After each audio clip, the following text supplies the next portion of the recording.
Have you ever stared at a takeout menu for way too long, paralyzed by the idea of choosing the wrong pasta?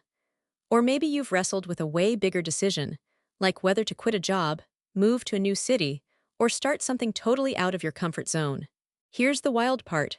Most of us don't have a decision-making problem, we have a fear of regret problem.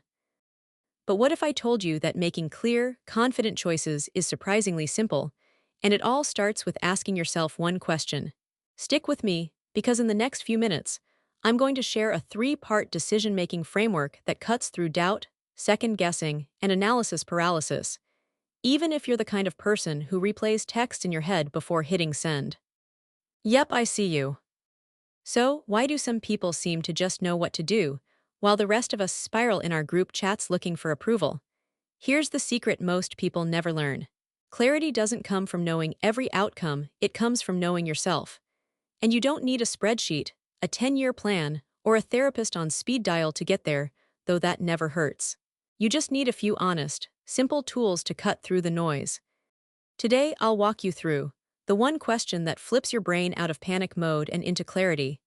The 10-10-10 rule, a time travel trick to beat indecision in seconds. The regret test, a quick gut check to guide major life choices. By the end of this video, you'll have a three-step filter you can use for everything from what to eat to what to do with your life. Sound good? Let's jump in. Step 1, the power question.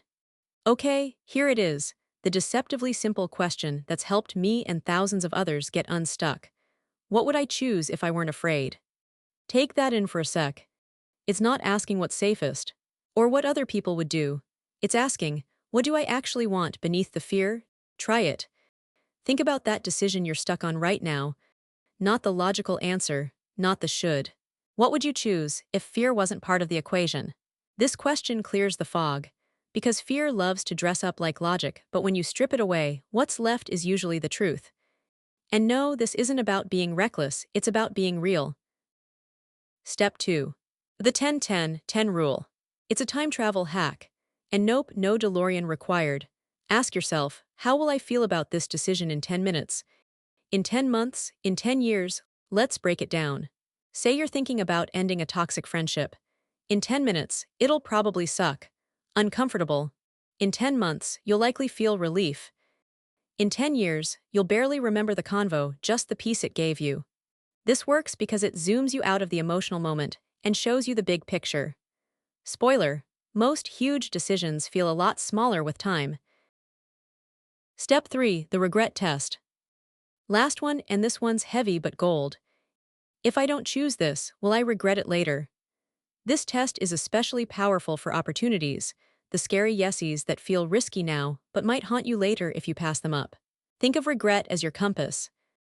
Fear screams, what if it goes wrong? Regret whispers, what if you never tried? And here's a little-known truth.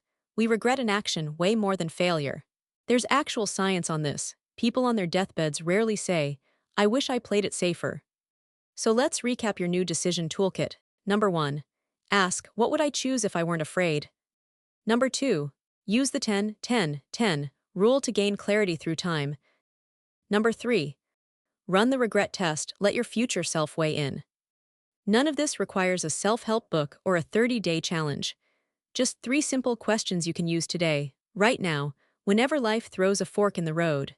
And hey, if all else fails, just remember, the only wrong decision is staying stuck. Forward is always better than frozen. If this helped bring clarity to something you've been wrestling with, hit that like button and share this with someone who overthinks everything. You know who they are. And in the comments, tell me, what's one decision you've been putting off? And what came up when you asked, what would I do if I weren't afraid? I'm rooting for you, always.